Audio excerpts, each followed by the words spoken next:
Hi friends, అందరికీ నమస్తే. తల్లి తండ్రి లేని పిల్లలకు చేయూత.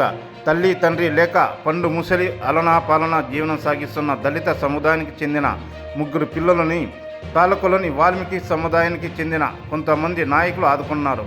తాలూకులోని నీర్గల్ హోబ్లీ దేవరబెట్టె గ్రామంలోని రాజేష్, మను, దర్శన్ అనే ముగ్గురు పిల్లలు తల్లిదండ్రులు మృతి చెందారు. వారి అవ్వతోనే వారు జీవనం సాగిస్తున్న ఇది తెలుసుకున్న వాల్మీకి నాయకులు కొంతమంది నీర్గల్ స్వామీజీ ఆధ్వర్యంలో వారి నివాసానికి వెళ్ళి వారికి కావలసిన నిత్య అవసర వస్తువులు, ఆహార పదార్థాలు, వంట సామాగ్రిలు, దుస్తులు అందజేశారు.